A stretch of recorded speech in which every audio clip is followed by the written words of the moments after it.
1886 সালে শিকাগোতে নামলো 40,000 শ্রমিক। পুলিশের সাথে তাদের সংঘর্ষ হয়, কিছু শ্রমিক আর 7 জন পুলিশ মারা যায়। তখন শ্রমিকদের বিরুদ্ধে আমেরিকায় মামলা হয়। 1889 সালে আন্দোলনকারী শ্রমিকদের ফাঁসি দেওয়া হয়। তখন থেকে আমেরিকায়, পরবর্তীতে ইউরোপে, বিশেষ করে সমাজতন্ত্রী যারা বামপন্থী লেফটিস্ট, তারা মে মাসের 1 তারিখকে শ্রমিক দিবস হিসেবে পালন করছে। কিন্তু পশ্চিমারাও জানে না, আমার দেশের বামরাও জানে না, রামরাও জানে না, নাস্তিকরাও জানে না যে শ্রমিক দিবস পালন করে তোমরা যে শ্রমিকের অধিকার আদায় করতে চাও, বিশ্ব মানবতার মুক্তির সনদ মুহাম্মদ সাল্লাল্লাহু আলাইহি সাল্লাম 1500 বছর আগেই শ্রমিকদের সম্মান ও অধিকারের কথা বলে দিয়েছেন। এজন্য মুসলমানের শ্রমিক দিবস পালনের কোনো দরকার, হ্যাঁ পালন করা যেতে পারে, সোয়াবের নিয়তে না। রিকশাওয়ালা বাড়াবাড়ি করলে এলাকার প্রভাব দেখান, খান বাহাদুর আসাদুল্লাহর নাতিপুতি ধাম করে 1 থাপ্পড় লাগায় রিকশাওয়ালার গালে। বেটা, তুমি রিকশাওয়ালার গালে থাপ্পড় দিলা, জুলুম করলা, মহান আল্লাহ তোমাকে ওই আরোহীর আসন থেকে নামায়া চালকের আসনে বসায় দিতে পারেন। ইন্নাল হামদুলিল্লাহ নাহমাদুহু ওয়া নাস্তাঈনুহু ওয়া নাস্তাগফিরুহ ওয়া নাউযু বিল্লাহি মিন শুরুরি আনফুসিনা ওয়া মিন সাইয়্যাতি আ'মালিনা মান ইয়াহদিহিল্লাহু ফালা মুদিল্লা লাহু ومن يضلله فلا هادي له ونشهد أن لا إله إلا الله وحده لا شريك له ونشهد أن سيدنا وحبيبنا ومولانا محمدا عبد الله ورسوله صلى الله عليه وعلى آله وصحبه وسلم الذي أكمل الله به قصر النبوة أي ختم الله به النبوة وحكم أن لا نبي بعده وأعلن في القرآن بالبرهان أن محمدا صلى الله عليه وسلم خاتم النبيين والمرسلين قبل 15 سنة. أما بعد فأعوذ بالله من الشيطان الرجيم. بسم الله الرحمن الرحيم. يا أيها الناس كلوا مما في الأرض حلالا طيبا إلى آخر الآية الكريمة. وقال رسول الله صلى الله عليه وسلم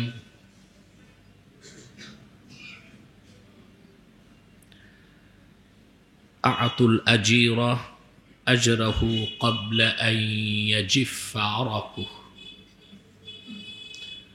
أخرجه ابن ماجه في السنن. صدق الله العظيم وصدق رسوله النبي الكريم ونحن على ذلك من الشاهدين والشاكرين والحمد لله رب العالمين. সম্মানিত সুধী, আল্লাহ সুবহানাহু ওয়া তাআলা গোটা সৃষ্টির মধ্যে শ্রেষ্ঠত্ব দান করেছেন বনি আদমকে। আদম সন্তানদেরকে শ্রেষ্ঠত্ব দিয়েছেন, কর্তৃত্ব দিয়েছেন, নেতৃত্ব দিয়েছেন। সুবহানাল্লাহ। 3টা জিনিসই দান করেছেন: শ্রেষ্ঠত্ব, নেতৃত্ব, কর্তৃত্ব। কোরআন কারীমে তিনি ইরশাদ করেছেন, ওয়ালাকাদ কাররামনা বনি আদম ওয়া হামালনাহুম ফিল বাররি ওয়াল বাহরি ওয়া রাযাকনাহুম মিনাত তাইয়্যিবাত। আমি আদম সন্তানদেরকে সম্মানিত করেছি, জল ও স্থলে তাদেরকে কর্তৃত্ব দিয়েছি, আর সর্বোত্তম খাদ্যগুলোকে রিজিক হিসেবে তাদের জন্য নির্ধারণ করেছি।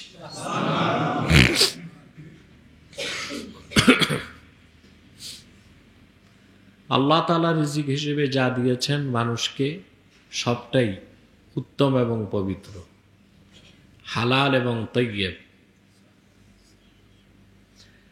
সবচেয়ে আশ্চর্যের বিষয়, আল্লাহর আখিরি নবী মুহাম্মদ সাল্লাল্লাহু আলাইহি ওয়াসাল্লামের আগে 1 লক্ষের উপর নবী রাসূল এসেছেন। তাদের শরীয়তের মধ্যে ভিন্নতা ছিল, কিন্তু সকল নবীর উপর, সকল উম্মতির উপর আল্লাহর একটা কমন হুকুম ছিল, হালাল খাও। সুবহানাল্লাহ। হালাল রিজিক গ্রহণ করো, পবিত্র জিনিস খাদ্য হিসেবে গ্রহণ করো। সেজন্য আল্লাহ তাআলা কোরআন কারীমে যত হুকুম করেছেন মুমিনদেরকে, মুসলিমদেরকে, কিন্তু হালাল আর পবিত্র জিনিস খাবার নির্দেশ শুধু মুসলিম মুমিনদেরকে নয়, গোটা মানব জাতিকে করছে, গোটা মানব জাতিকে করেছে। ইয়া আইয়ুহান নাস, হে মানব জাতি, কুলু মিম্মা ফিল আরদি হালালান তাইয়্যিবা, এই ভূপৃষ্ঠে যা কিছু হালাল এবং পবিত্র খাদ্য হিসেবে তা গ্রহণ করো। শুধু হালাল না, আপনার মুখে যে থুতু আছে এটা তো হালাল, কথা বলেন, এটা কি এখন পিরিজে নিয়ে চাটতে পারবেন? হালাল বলে খাওয়া যাবে?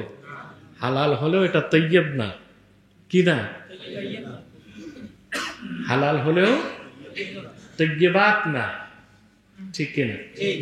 তা আল্লাহ শুধু হালাল খেতে বলেন নাই, হালাল এবং পবিত্র। সুবহানাল্লাহ। এই যদি হয় আল্লাহর নির্দেশ, তা তো ফার্স্ট চান্সেই বিড়ি সিগারেট হুক্কা বাদ, ওগুলো তো তাইয়্যিবাত অবশ্যই না, বরং হালাল প্রমাণ করা সম্ভব না। আপনাদের চিটাগাঙ্গে এবং সিলেটে কিছু মৌলবি আছে, ওনারা নিজেরাও সিগারেট টানে, সিগারেট টানার পক্ষে ফতুয়াও দেয়, অথচ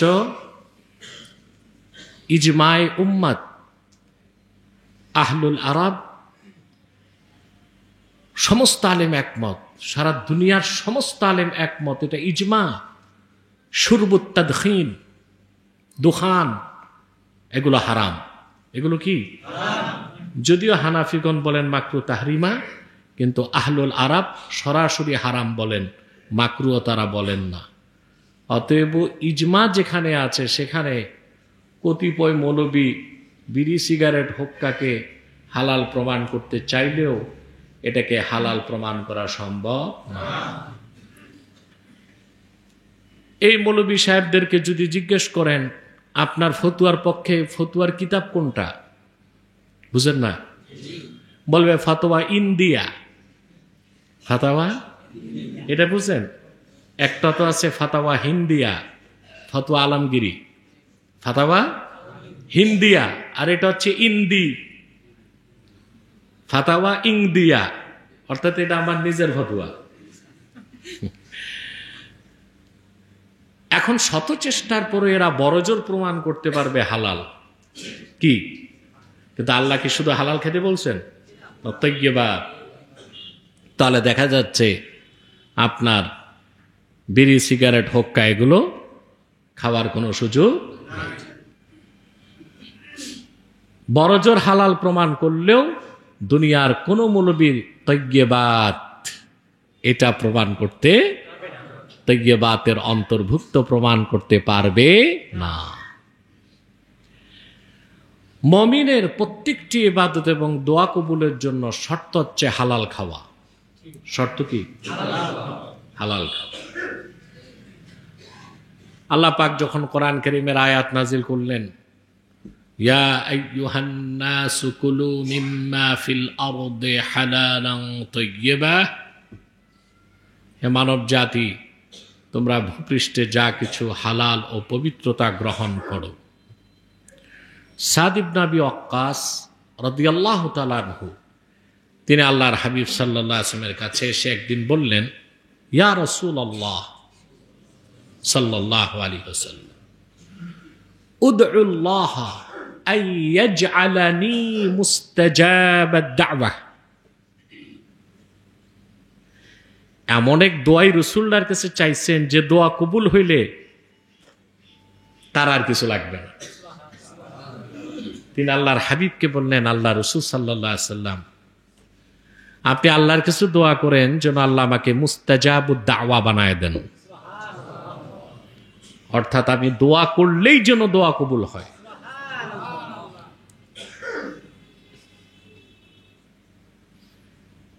আল্লাহর হাবিব সাল্লাল্লাহু আলাইহি ওয়াসাল্লাম প্রিয় সাহাবীকে একটা আমল দিলেন। কয়টা? আল্লাহর হাবিব বললেন, অতএব মাতআমাক তাকুন মুস্তাজাবাদ দাওয়া, তুমি তোমার খাদ্যটাকে পবিত্র করো, তুমি মুস্তাজাবুদ দাওয়াত হয়ে যাবা। তো যেই ইমানদার হালাল খায় তার দোয়া আল্লাহ কবুল করেন, আর যেই ইমানদার খুব ইবাদত বন্দেগী আছে, দাড়ি টুপি জুব্বা করতে আছে, সময় অসময়ে কানতেও পারে, এ যদি হারাম খায় এর দোয়া কবুল হবে না। দুঃখজনক হলেও সত্য, আমাদের সমাজে এখন হালাল খোরের সংখ্যা কমে যাচ্ছে। সেজন্য মুস্তাজাবুদ দাওয়া, যাদের দোয়া কবুল হবে এদের সংখ্যাও কমে যাচ্ছে। সেজন্য এত বেশি মৌলভী সাহেবরা সালাতুল ইস্তেসকা পড়লেন, বৃষ্টির জন্য দোয়া করলেন, আল্লাহ কিন্তু দোয়া কবুল করেন নাই। কারণ এই মৌলবীদের পেটে সুদ ঢুকছে, ঘুষ ঢুকছে, দালালির পয়সাও ঢুকছে। ঠিকটাও মিয়া ঠিক মতো কইতে পারলাম না। আর এখনো এমন মানুষ বেঁচে আছে, সাক্ষ্য আছে। অনেক দূরে যাওয়ার দরকার নাই। আমার বাবা দাদা পূর্বপুরুষরা মাঠে যে দোয়া করতেন বৃষ্টির জন্য, তারা ভিজে বাড়িতে আসতেন। আউলিয়া কেরামের এরকম অসংখ্য নিদর্শন আছে না? তা আমাদের রোনা জারি কবুল হয় না কেন? সমস্যা এক জায়গায়, আমরা আমাদের রিজিকগুলোকে হালাল বানাতে পারি না। এমন একটা সমাজ ব্যবস্থা, এমন একটা রাষ্ট্র ব্যবস্থার মধ্যে আমরা আছি, অধিকাংশ লোক সুদ খাচ্ছে। যে সুদ খায় না সে সুদের ধুলাবালি খাচ্ছে, যে সুদ খায় না সে কোনোভাবে ঘুষ খাচ্ছে, যে ঘুষ খাচ্ছে না সে কোনোভাবে চাঁদাবাজি করছে। বলেন, আমরা রিজিকগুলোকে হালাল করতে পারছি না। আর এই জন্যেই আমাদের দোয়া মোনাজাতগুলো কবুল হচ্ছে না। আল্লাহর হাবিব সাল্লাল্লাহু আলাইহি ওয়াসাল্লাম ইরশাদ করেছেন, যে ব্যক্তি, হাদিসের মধ্যে এসেছে, ইয়াকজিফু লুকমাতান, এক লোকমা তার পেটে ঢুকাইলো হারাম। কতটুকু? 40 দিন তার দোয়া আল্লাহর কাছে কবুল হবে না। কতদিন? 40 দিন। কয় লোকমা? এক লোকমা চিনেন? দেখান তো। না, 5 আঙ্গুলে না, এটা তো আপনারা কোদালের মতো খান 5 আঙ্গুলে। এটা লোকমা না, এটা আখজা। এটা কি? আখজা। 3 আঙ্গুলে ধরলে ওইটার নাম লোকমা। সুবহানাল্লাহ। 3 আঙ্গুলে ধরলে ওইটার নাম লোকমা। এই এক লোকমা হারাম যার পেটে যাবে, 40 দিন তার দোয়া কবুল হবে না। এই ব্যাপারে আরেকটি রাওয়ায়াত আছে, আল্লাহর হাবিব সাল্লাল্লাহু আলাইহি ওয়াসাল্লাম ইরশাদ করেছেন, মান দাখালা ফি বাতনিহি লুকমাতু হারাম লা ইউস্তাজাবু দুআউহু 40 ইয়াওমা। এক লোকমা হারাম যার পেটে ঢুকবে, 40 দিন তার দোয়া কবুল হবে না। কতদিন? 40 দিন। তাহলে ইবাদত বন্দেগীর জন্য আর দোয়া কবুলের জন্য, উভয়টার জন্য আপনার মুমিন হিসেবে আপনার সবচেয়ে বড় শর্ত হচ্ছে হালাল খাওয়া। এখন হালাল কিভাবে খাবেন? আরবিতে একটা উসুলের একটা কায়দা আছে, ইন্নাল ওয়াসিলাতা ইলাল ফারজে ফারজুন। হালাল খাওয়া ফরজ, এর জন্য হালাল কামাই করাও ফরজ। ইন্নাল ওয়াসিলাতা ইলাল ফারজে ফারদুন, ইন্নাল ওয়াসিলাতা ইলাল হারামে হারামুন। ফরজের জন্য যেটা মাধ্যম, বুঝলেন, ওইটাও ফরজ।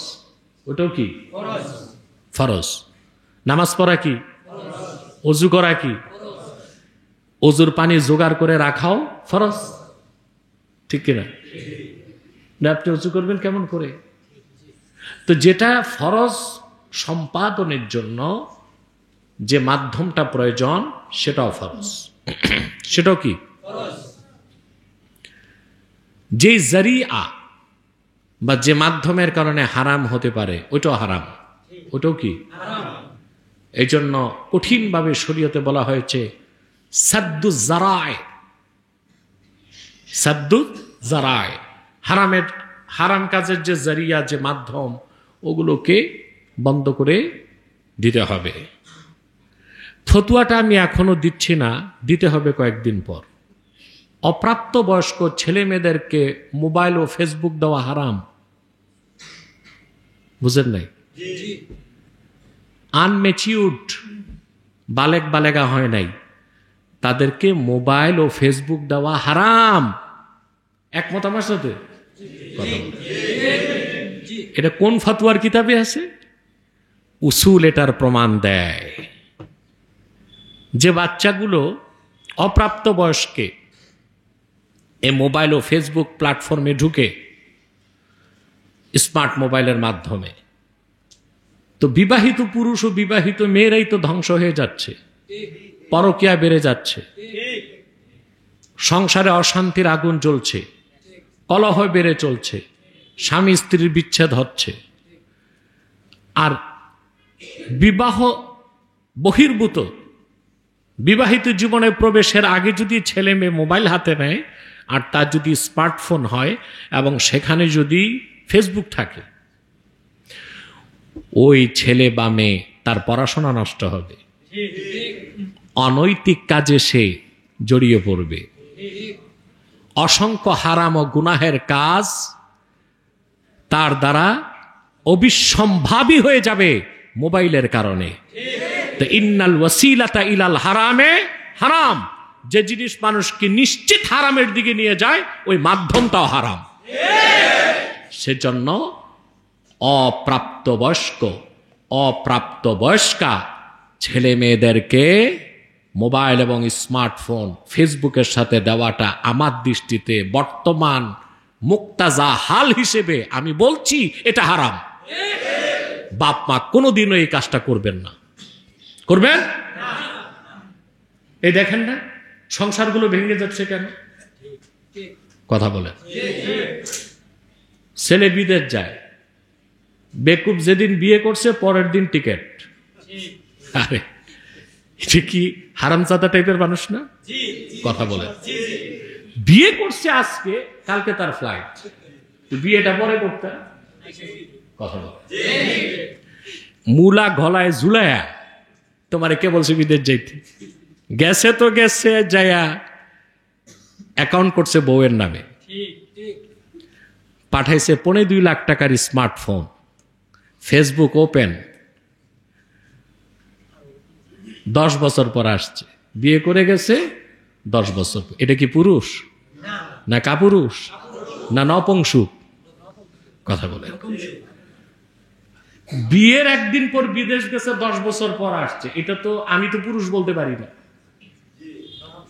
নপুংসক। এটা কাপুরুষও না, আরো নিচে নপুংসক। 10 বছর পর এসে দেখে ব্যাংকের অ্যাকাউন্টও খালি, ঘরের বিছানাও খালি। তার বউ গেছে আরেকজনের সাথে সংসার করতে। নাউজুবিল্লাহ। কথা বুঝতেছেন? একটা উসুলের ব্যাখ্যা করতে যে কথাগুলো বললাম, তা আপনাকে আল্লাহ ফরজ করছেন হালাল খেতে। হাদিস শরীফে এসেছে, আল্লাহর হাবিব সাল্লাল্লাহু আলাইহি ওয়াসাল্লাম ইরশাদ করেছেন, কাসবুল হালালে ফরিদাতুন বা'দাল ফরিদাহ, আই বা'দা সালাতিল মাকতুবা। নামাজ ফরজের পর সবচেয়ে বড় ফরজ কাজ বান্দার উপর হালাল কামাই। সুবহানাল্লাহ। কামাই হারাম, খাইতে চাইবেন হালাল। এ হচ্ছে বামনের চাঁদ ধরার ইচ্ছে। বামনের কামাই হারাম কিন্তু খাইতে চায়, এটা সম্ভব? তা হালাল খাওয়া কি ফরজ, হালাল কামাই করা কি সুবহানাল্লাহ।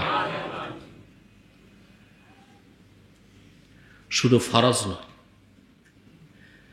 হালাল কামাই করার জন্য যে ব্যক্তি পরিশ্রম করে, কোরআন সুন্নাহর ভাষায় তাকে বলা হয় কাসেব। সুবহানাল্লাহ। আজির কি বলা হয়? ওটার বাংলা করলে হয় শ্রমিক। কি হয়? মে মাস চলতেছে, 1 মে আপনারা পালন করেছেন শ্রমিক দিবস, করছেন না?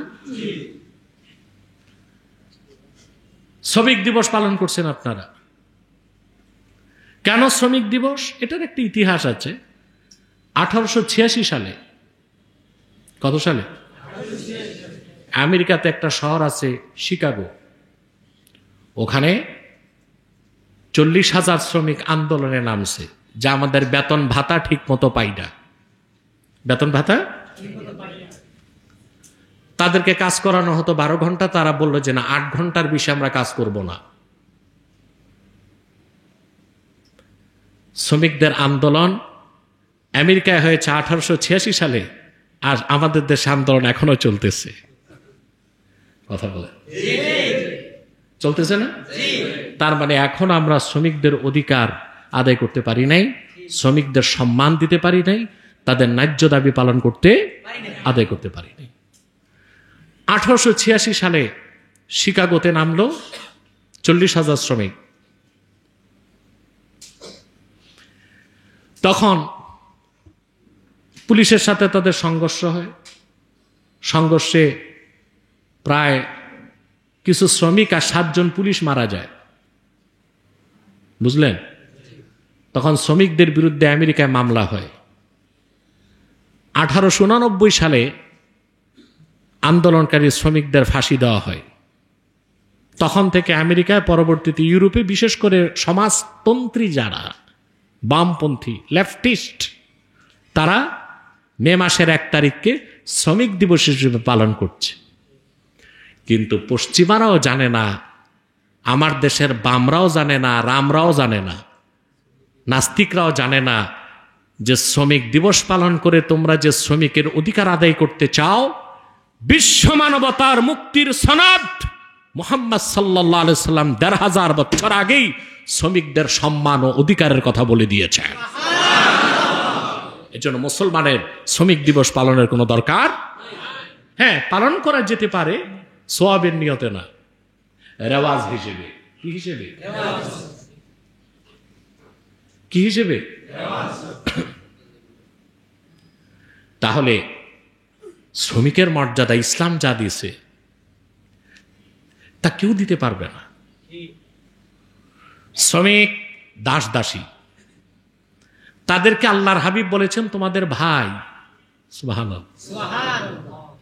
আপনাকে শ্রমিককে ভাই মনে করেন? একটা হচ্ছে আসহাবুল আমাল, মালিক পক্ষ, কথা বলেন। আরেকটা হচ্ছে আসহাবুল উম্মাল, শ্রমিক পক্ষ। আমাদের দেশে মালিক পক্ষের সাথে শ্রমিক পক্ষের সম্পর্ক কি ভালো না খারাপ? কারণ মালিক পক্ষ শ্রমিকদের অধিকার আদায় করছে না। শ্রমিকের রক্ত পানি করা ঘামের পয়সায় তারা বাড়ি গাড়ি ফ্ল্যাট সব বানাচ্ছে। বড় বড় পুঁজিপতি শিল্পপতি, গার্মেন্টস ফ্যাক্টরি যাদের, নিট, ফ্যাশন, কম্পোজিট, এদের কাজটা তো মূলত দর্জির কাজ। কিসের কাজ? এটা হচ্ছে আধুনিক দর্জি, বা খাস বাংলায় বলতে হয় এরাও একরকম তাঁতি। তাঁতি কথা বলে না, তাঁতিরে খাস বাংলায় বলে জোলা। কি বলে? পাবনার মানুষ এখানে আছে, এই জন্য বলতেছে জোলা বলে, বুঝলেন না? আগে বেকুফ মানুষকে বলা হয়তো এটা জোলা। কি বলা হয়তো? জোলা বলা হয়তো। এই তাঁত শিল্পটাই আধুনিক রূপ নিয়ে এখন হয়েছে কি গার্মেন্টস, টেক্সটাইল। কথা বলেন? হ্যাঁ, তো দর্জির কাজই তো। তো ওদের কাজটা কি? ওদের পুরা ইনকামটাই তো শ্রমিকদের রক্ত পানি করা ঘামের পয়সা। তুলা বিদেশ থেকে আসে, ফ্যাব্রিক্সের কাপড়টাও বিদেশ থেকে আসে, অ্যাক্সেসরিজ যত মেশিন যন্ত্র ও যন্ত্রাংশ তাও চায়না থেকে আসে, সুই এটাও বানাইতে পারি না আমরা, এটাও চায়না থেকে আসে, রং তাও চায়না থেকে, কাপড়টা প্যাকেট করতে যে পলিথিন, ওই যে বিচি রাবারের প্লাস্টিক বানানোর, ওইটাও চায়না থেকে। কথা সব দিল, আসলো চায়না থেকে, আর আমার শ্রমিকরা শ্রম দিল, মাঝখানে দর্জি। কথা বলেন? মালিক পক্ষদের বললাম ওরা দর্জি, ওরা কি হলো? লাভবান হয়ে। তো মূল অবদান টাকা তাকে ন্যায্য অধিকার পাচ্ছে? কথা বলে? সময় মতো বেতন পায়, যখন তখন চাকরি যাবার। অথচ ১,৫০০ বছর আগে আল্লাহর হাবিব ঘোষণা করেছেন, আতুল আজিরা আজরাহ ক্বাবলা আন ইয়াজিফা আরাকুহ, শ্রমিককে তার শরীরের ঘাম শুকাবার আগে তার পারিশ্রমিক দিয়ে দাও। আল্লাহু আকবার। পৃথিবীতে পূর্বের কোন ধর্মে এইরকম কথা নাই শ্রমিকের পক্ষে। কোন মানুষ বিগত কালে এইরকম কথা বলতে পারে নাই। বিশ্ব মানবতার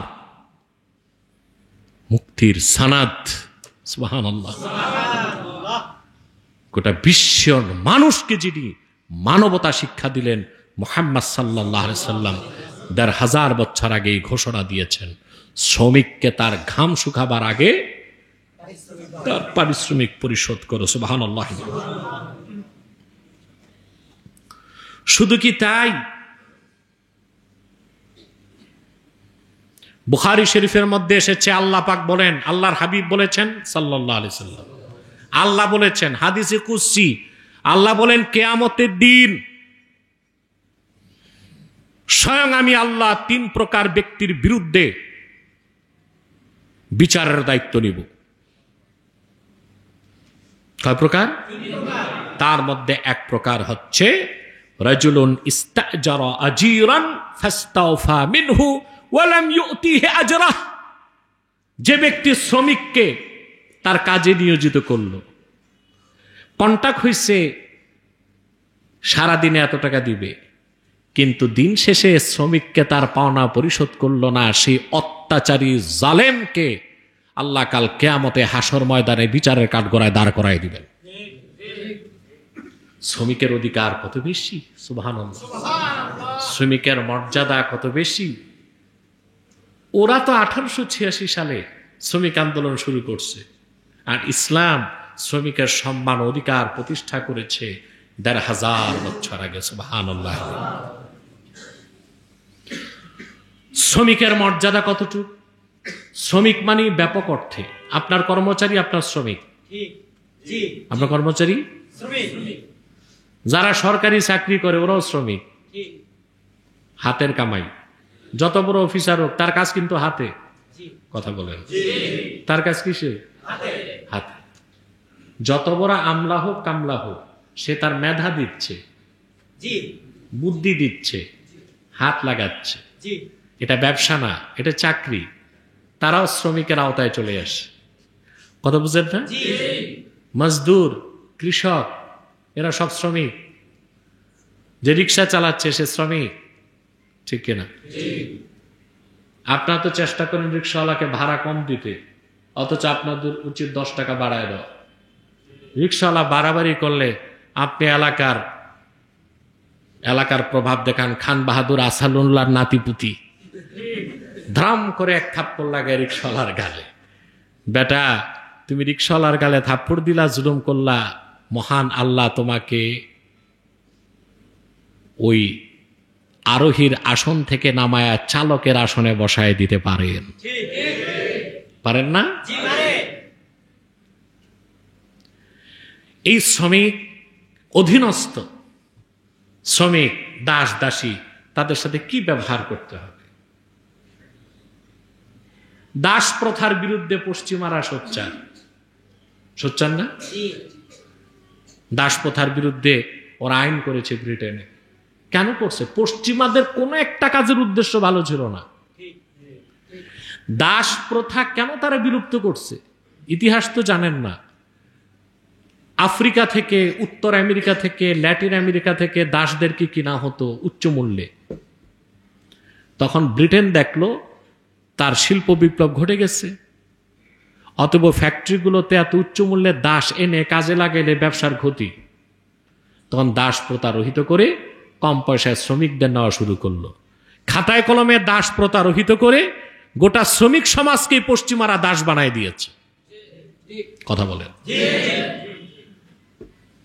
আপনারা জানেন না, বিহাইন্ড দ্য স্ক্রিন, পর্দার আড়ালে পশ্চিমারা মানবতার বিরুদ্ধে যে কাজ করছে তা শুনলে আপনাদের গায়ের রক্ত হিম হয়ে যাবে। আজও পৃথিবীতে দাস প্রথা আছে, কিন্তু কোনো পত্রিকায় দেখবেন না কোথায়। আজও পৃথিবীতে পশ্চিমারা দাস প্রথা টিকায় রেখেছে, কিন্তু কোনো স্যাটেলাইট চ্যানেলে আসবে না, ওটা গোপন করা হয়। আমি আপনাদেরকে বলছি তথ্য, পৃথিবীতে খাদ্য শস্য আমদানি রপ্তানি উৎপাদনের সবচেয়ে বড় প্রতিষ্ঠানের নাম হচ্ছে কারগিল। কি নাম? কারগিল। এটা ইহুদিদের প্রতিষ্ঠান।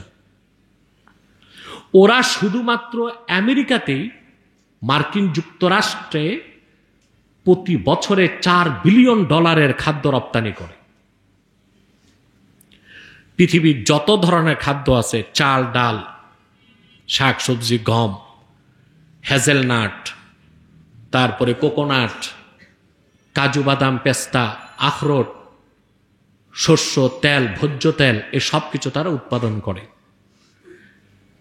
উৎপাদন করার জন্য পৃথিবীর কিছু এলাকা তারা বেছে নিয়েছে। এর মধ্যে হচ্ছে উগান্ডা, রুয়ান্ডা, আফ্রিকার গরিব দেশ। সেখানে তারা ফসল উৎপাদন করে, প্যাকেটজাত করে, বাজারজাত করে। ইউরোপ, আমেরিকা, এশিয়াতেও আসে কারগিলের পণ্য। কথা বুঝতেছেন? পৃথিবীতে কিছু সাংবাদিক আছে যারা সত্যিকার সাংবাদিকতায় বিশ্বাসী। ইহুদিরা যাদেরকে কিনতে পারে নাই, তারা গোপন ভিডিও ফুটেজগুলো প্রকাশ করেছে। আফ্রিকার বুভুক্ষ, ক্ষুধার্ত, গরিব হাজার হাজার মানুষকে তারা একবেলা খাবার খেতে দেয়, সারাদিন ওই তাদের ফার্মে, ক্ষেত খামারে কাজ করায়, রাতে শিকল দিয়ে পা বেঁধে রাখে, খেতে দেয় একবেলা, যাদের সবার শরীরে পোশাকও থাকে না। এই রকম মানবতর জীবনযাপনের মাধ্যমে এই কুখ্যাত ইহুদিরা তাদের ব্যবসা, কৃষি, সম্পদ সঞ্চয়, আহরণ, বিপণন, পরিবহনের কাজ করে যাচ্ছে। মানুষের চোখের আড়ালে এখনো ইহুদিরা, পশ্চিমারা দাস প্রথাকে ধরে রেখেছে। আর পশ্চিমাদের মদতপুষ্ট বুদ্ধিজীবী নামের কুকুরগুলো বাংলাদেশে ঘেউ ঘেউ করে যে ইসলাম কেন দাস প্রথাকে রহিত করে নাই। ইসলাম পূর্ণাঙ্গ জীবন বিধান। কেয়ামতের আগে আবার দাস প্রথার প্রয়োজন হতে পারে। ওহি আশা তো ১৫০০ বছর আগে বন্ধ হয়ে গেছে, তখন তো মানুষের বিপদ হয়ে যাবে। এই জন্য ইসলাম দাস প্রথাকে নিষিদ্ধ করে নাই, রহিত করে নাই, নিরুৎসাহিত করছে। এবং দাস দাসীকে আর দাসীর স্তরে রাখা হয় নাই, তাদেরকে ইসলাম ভাই বোনের মর্যাদা দিয়ে দিচ্ছে। মানে দাস রাখতে হলে ভাইয়ের মতো রাখতে হবে, দাসী রাখতে হলে বোনের মতো রাখতে হবে। আর খাতায় কলমে পশ্চিমারা দাস দাসী প্রথা নিষিদ্ধ করেছে ঠিকই, কিন্তু তারা গোপনে দাস প্রথাকে চালিয়ে যাচ্ছে। আর গোটা শ্রমিক সমাজকেই ব্রিটেন, ফ্রান্স ওরা দাস হিসেবে ব্যবহার করেছে। এই জন্য ইউরোপে, আমেরিকায় মে দিবস পালনের প্রয়োজন হয়েছে। শ্রমিকদের অধিকার আদায় করার জন্য মুসলমান এটার প্রয়োজন অনুভব করে না, কারণ ইসলাম ১৫০০ বছর আগেই শ্রমিকের মর্যাদা, দাস দাসীর মর্যাদা নিশ্চিত করে দিয়েছে। বলেন সুবহানাল্লাহ। সহিহ বুখারীর হাদিস, আল্লাহর হাবিব সাল্লাল্লাহু আলাইহি ওয়াসাল্লাম ইরশাদ করেছেন, ইখওয়ানুকুম খাওয়ালুকুম জাআলাহুমুল্লাহু তাহতা আইদিকুম ফামান কানা আখুহু তাহতা ইয়াদাইহি ফালইউতইমহু মিম্মা ইয়াকুল ওয়ালইউলবিসহু মিম্মা ইয়ালবাস। সুবহানাল্লাহ। আবু যর গিফারি রাদিয়াল্লাহু তাআলা আনহু হাদিসটি বর্ণনা করেছেন, সহিহ বুখারীতে এসেছে। আল্লাহর হাবিব বলেছেন, ইখওয়ানুকুম খাওয়ালুকুম। কোন কোন মুহাদ্দিসের মতে এখানে মুবতাদা মুআক্খার, খবর মুকদ্দম, অর্থাৎ খাওয়ালুকুম ইখওয়ানুকুম। কিন্তু সর্বোচ্চ পর্যায়ের ফাসাহাত ও বালাগাত ছিল রাসূলুল্লাহর জবানে, এই জন্য তিনি বলেছেন ইখওয়ানুকুম খাওয়ালুকুম। সুবহানাল্লাহ, সুবহানাল্লাহ। তোমাদের দাস দাসী, তোমাদের কর্মচারী, তোমাদের শ্রমিক, তোমাদের অধীনস্থ যারা, তারা তোমাদের ভাই বোন। মিয়া পুরুষের মতো বলেন সুবহানাল্লাহ। ১৫০০ বছর আগে রাসূলুল্লাহ সাল্লাল্লাহু আলাইহি সাল্লাম এই সম্মান দিয়েছেন।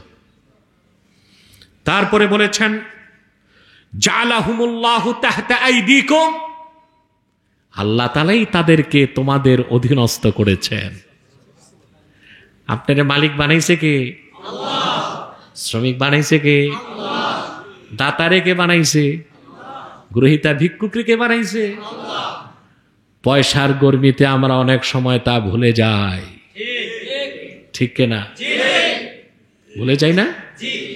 তখন দুর্ব্যবহার করি শ্রমিকের সাথে, কর্মচারীর সাথে, পিয়নের সাথে, ড্রাইভারের সাথে, দারোয়ানের সাথে। মনে করেন আপনার বাবার কেনা গোমস্তা, বেতন দেন, খাওয়ান, সকালে চাকরি আছে, বিকালে নাই করলে ফ্যাঁ ফ্যাঁ করে কানবে। কিন্তু আপনি একবারও চিন্তা করেন নাই আপনাকে মালিক বানাইছেন কে? আল্লাহ। আর ওরে শ্রমিক বানাইছেন আল্লাহ। শ্রমিককে আপনার আসনে বসায় আপনাকে ভিক্ষুক বানাইতে আল্লাহর কতক্ষণ লাগবে? সময় লাগবে? এটা ভুলে যাবেন না, এটা ভুলে যাবেন না। যারা এই যে বাংলাদেশি শিল্পপতিরা শ্রমিকের টাকা আটকায় রাখে, কিন্তু ওদের বউ বাচ্চা কিন্তু ঠিকই বাজার করতে যাচ্ছে, ইউরোপে ঘুরতে যাচ্ছে, ঈদ করছে, ঠিক কিনা? ওদের কম দামি ড্রেসটাও ৩ লাখ টাকা। কথা বলে, জুতা লাগাবি ইটালির তৈরি কুমিরের চামড়ার, ওইটার দাম ৫২,০০০ টাকা। শ্রমিকের বেতন দেয় না, ঠিক কিনা? তো এইসব টাকা পয়সা দিয়ে ওরা ৫০০ বছর বাঁচে নাকি? কথা বলেন। হঠাৎ শোনা যায় বল্টুর ছেলে সল্টু চৌধুরী মারা গেছে, ঠিক কিনা? টাকা পয়সা সব কবরই তো নিয়ে যায়, সবই রেখে যায়, ঠিক কিনা? আল্লাহর হাবিব বলেছেন, তোমাদের অধীনস্থ কর্মচারীদেরকে, তোমাদের দাস দাসীদেরকে, তোমাদের শ্রমিকদেরকে আল্লাহ তাআলা তোমাদের কর্তৃত্বের মধ্যে এনে দিয়েছেন। ফামান কানা আখুহু তাহতা ইয়াদাইহি। তোমাদের মধ্যে কোনো ব্যক্তির অধীনে যদি কোনো দাস থাকে বা দাসী থাকে বা কর্মচারী থাকে বা শ্রমিক থাকে, ফালইউতইমহু মিম্মা ইয়াকুল ওয়ালইউলবিসহু মিম্মা ইয়ালবাস। তো তোমাদের মধ্যে সুবহানাল্লাহ, যার কর্মচারী আছে, দাস দাসী আছে, শ্রমিক আছে, তোমাদের মধ্যে যে মালিক পক্ষ, যে অভিভাবক, সে যা খাবে তার শ্রমিককে যেন তা খাওয়ায়। সে যা পরিধান করবে শ্রমিককে যেন তা পড়ায়। আর আমাদের সমাজের ট্রেডিশন হচ্ছে, বাড়ির গৃহিণীর কাপড়ের রঙে কাজের বুয়ার কাপড় হলে গৃহিণী তার কাপড় খুলে ফেলে, কারণ তার কাপড়ের রং কাজের বুয়ার কাপড়ের রঙের সাথে। মানুষকে এতটা তুচ্ছতা, এতটা ঘৃণা, এগুলো দেখেন আপনারা?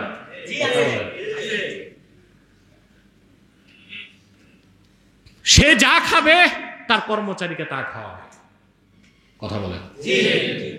আপনি ঠিকই নাস্তা করেন, আমলেট, মামলেট, পরোটা, রোস্ট, ব্রোস্ট, চা, কফি, চকলেট, সন্দেশ, কাজের বুয়ারে দেয় পচা পান্তাবাদ।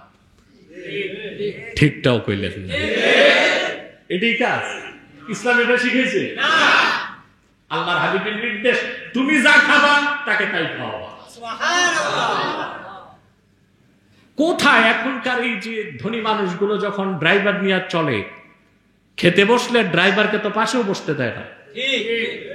কথা বল। আমি আমার ড্রাইভারদেরকে কাছে নিয়ে বসি, ওরা অনেক সময় বিব্রত বোধ করে, আমাদের নিয়ে খাবে নাকি উনি? তা আমি জিজ্ঞেস করি, তুমি কি হিন্দু নাকি? কয় না, মুসলিম। আমি বলছি, মুসলিম তো মুসলিমের সাথে বসে খেতেই পারে, এক প্লেটে খেতে পারে। ইসলাম আমাদেরকে মানবতা শিখিয়েছে, শ্রমিকের মর্যাদা দিয়েছে, দাস দাসীর মর্যাদা দিয়েছে। এরপর আল্লাহর হাবিব বলে দিয়েছেন, ওয়ালা তুকাল্লিফুহুম মা ইয়াগলিবুহুম, সাধ্যের অতীত কাজ তাদেরকে চাপায় দিও না। মে দিবসে আন্দোলন করে পশ্চিমারা নির্ধারণ করছে কাজ হবে সর্বোচ্চ 8 ঘন্টা। কয় ঘন্টা? ওরা করছে এখন। আর আমার নূর নবী মুহাম্মদ সাল্লাল্লাহু আলাইহি সাল্লাম 1500 বছর আগে বলে দিয়েছেন, শ্রমিক বা অধীনস্থ বা দাস দাসীকে সাধ্যের অতীত কাজ চাপিয়ে দিও না। ফাইন কাল্লাফতুমুহুম ফাআইনুহুম, যদি সাধ্যের অতীত কাজ চাপায় দাও তো তুমি নিজে তোমার দাসকে বা দাসীকে বা শ্রমিককে সাহায্য করো। সুবহানাল্লাহ বিহামদি। তুমি নিজে তাকে সাহায্য করো। আপনার ড্রাইভার আপনাকে নিয়ে যাচ্ছে চট্টগ্রাম, তার তো ঘুম আসতেছে।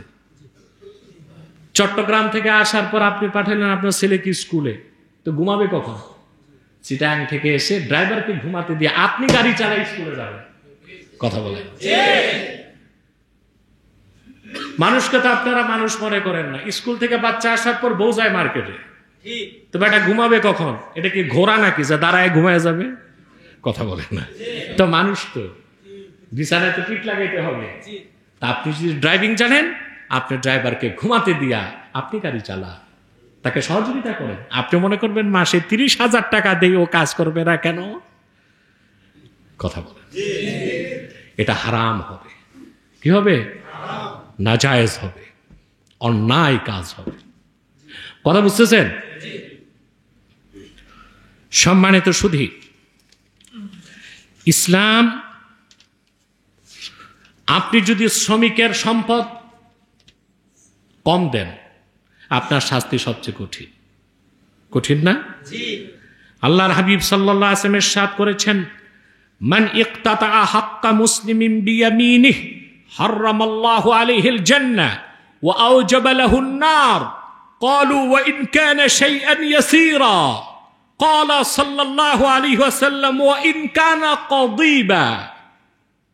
আল্লাহর হাবিব বলেছেন, কেউ যদি তার অধীনস্থ শ্রমিকের, নিয়োজিত ব্যক্তির কর্মঘণ্টার বেতন বা পারিশ্রমিক দিতে কিছু কম দেয়,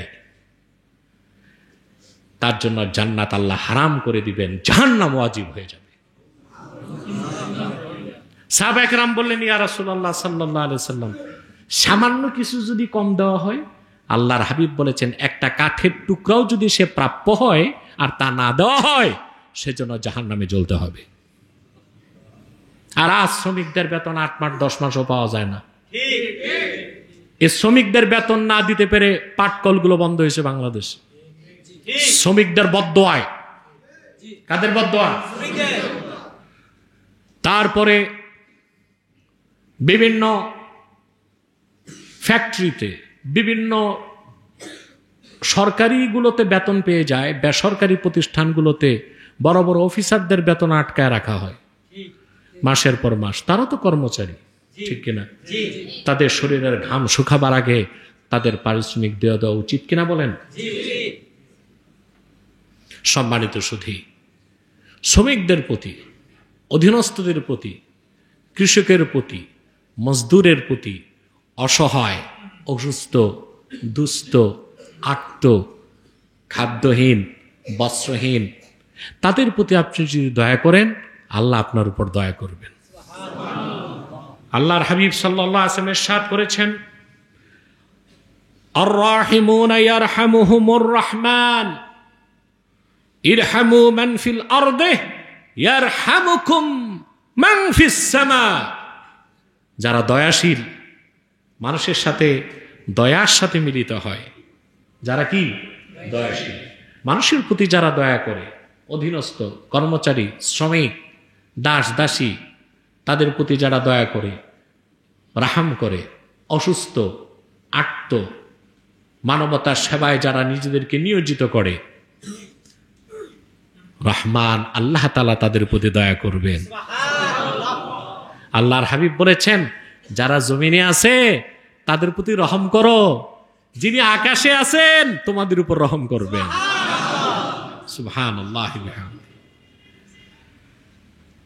আল্লাহর হাবিব সাল্লাল্লাহু আলাইহি ওয়াসাল্লাম ইরশাদ করেছেন, قال رسول الله صلى الله عليه وسلم ما خففت عن خادمك من عمله كان لك أجرا في موازينك। সুবহানাল্লাহ।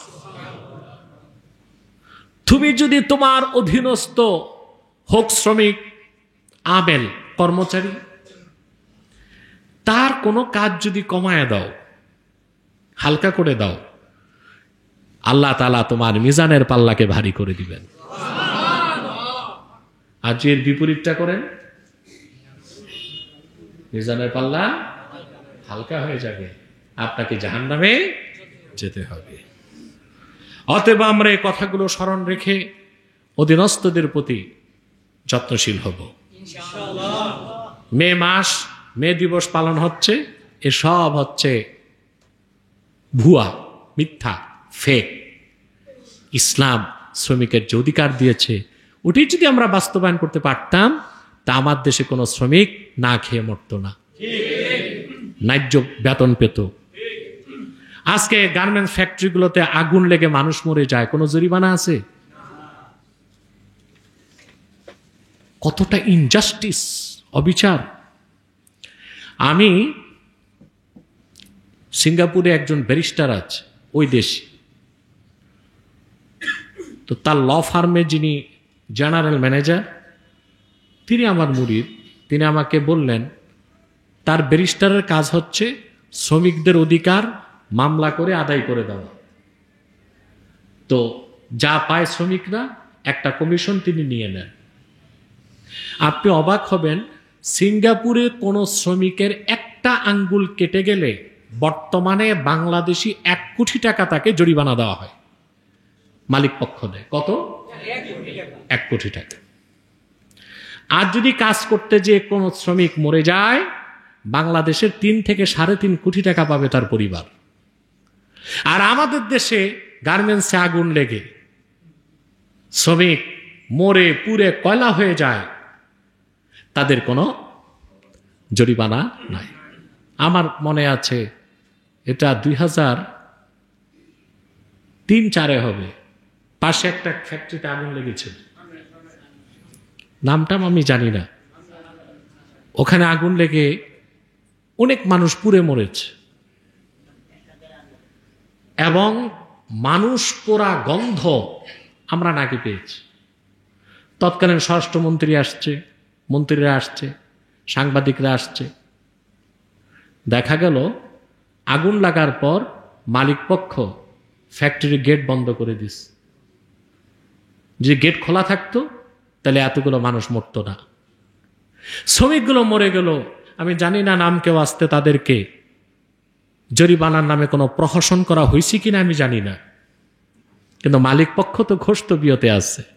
সে ইন্স্যুরেন্সে টাকা পেল, ইন্স্যুরেন্সের টাকাও পেল, তার ফ্যাক্টরিও ঠিক, সব ঠিক, কিন্তু কতগুলো গরিব মানুষ পুড়ে মরে গেল, কোনো জরিমানা নাই, কোনো জবাবদিহিতা নাই। অতএব মে দিবস পালন করলে হবে না। ইসলাম শ্রমিকের যে অধিকার দিয়েছে তা বাস্তবায়ন করলেই আমার দেশের মজদুর, শ্রমিক, গরিব তাদের সম্মান ও অধিকার দুটোই পাবে। কথাগুলো জরুরি ছিল বললাম। মৌলিক যে শিক্ষা আপনাদেরকে দিচ্ছি, এই আচরণগুলো আমরা অধীনস্থদের সাথে করব। পারবো না ইনশাআল্লাহ? পাশাপাশি শুরুতে যে নসিহতটা করলাম, হালাল খেতে হবে। হালাল খেতে হালাল কাজ করতে হবে, কামাই করতে হবে। হালাল কামাই করা ছাড়া হালাল খাওয়ার কোনো সুযোগ নেই। আপনি দেখেন না হালাল খাওয়ার গুরুত্ব ইসলাম কত বেশি দিয়েছে। আল্লাহ তাআলা বলেছেন, ওয়াইদা কুদিয়াতিস সালাতু ফান্তাশিরু ফিল আরদ, জুমার নামাজ যখন হয়ে যায় জমিনে ছড়ায় পড়ো। যার চাকরি আছে চাকরিতে যাও, যার ব্যবসা আছে দোকান খোলো, যার ক্ষেত আছে খেতে যাও। সুবহানাল্লাহ বলবেন? জুমার নামাজের পর আল্লাহর নির্দেশ, জমিনে ছড়ায় পড়ো। ওয়াবতাগু মিন ফাদলিল্লাহ, আল্লাহ প্রদত্ত রিজিক তালাশ করো। অতএব শরীয়তের দৃষ্টিকোণ থেকে জুমার দিন কাজকাম বন্ধ রাখা, জুমার নামাজের আগে পরে কোনো নিষেধ। কিন্তু আমরা কেন জুমার দিন ছুটি মানি? যেহেতু প্রচলিত নিয়ম সপ্তাহে একদিন ছুটি, অতএব ছুটিটা জুমার দিনই মুসলমান চায়। কথা বলেন? এখানে বাংলাদেশের চক্রান্ত আছে, শুক্রবার বাদ দিয়া, জুমার দিন বাদ দিয়া অন্য বারকে আবার ছুটি ঘোষণা করা যায় কিনা। এটা হচ্ছে ইসলাম বিদ্বেষ ছাড়া আর কিছু না। শুনেছিলাম শিক্ষা মন্ত্রণালয় ঘোষণা দিয়েছিল শুক্রবারও ছাত্ররা স্কুলে যাবে। কেন? তুমি জুমার নামাজ পড়ো না, ভাবছো বাকিরাও পড়ে না? শিক্ষকরা তো জুমার নামাজ পড়ে, অভিভাবক অভিভাবিকারাও জুমার নামাজ পড়ে। যারা স্কুলে যায় নাবালেগ বাচ্চা 5 ওয়াক্ত নামাজ না পড়লেও জুমার নামাজ পড়ে। এটা বন্ধের শখ জাগছে, সাবধান হয়ে যাও। তোমাদের ছল চাতুরি মানুষ বুঝে। যদি সপ্তাহে 7 দিন সবকিছু চলে, স্কুল কলেজ কলকারখানা, আমাদের কোনো আপত্তি নাই। কারণ জুমার দিন কাজ বন্ধ রাখার নির্দেশ ইসলাম দেয় নাই, বরং নামাজের আগে পরে কাজের নির্দেশ আছে। কিন্তু যেহেতু প্রচলিত নিয়ম পৃথিবীর সব দেশই সপ্তাহে একদিন বন্ধ, তাহলে মুসলমানের প্রাপ্য হচ্ছে শুক্রবার বন্ধ হোক, ঠিক কিনা? অতএব আমরা হালাল খাবো, হালাল কামাই করব। আল্লাহ কবুল করুন। অধীনস্থ শ্রমিক তাদের প্রতি যত্নশীল হব। আল্লাহ যেন আমাদেরকে কবুল করেন, মঞ্জুর করেন। ওয়াখির দাওয়ানা আলহামদুলিল্লাহি রাব্বিল আলামিন। ওয়াসসালামু আলাইকুম ওয়া রাহমাতুল্লাহি তাআলা ওয়া বারাকাতুহু।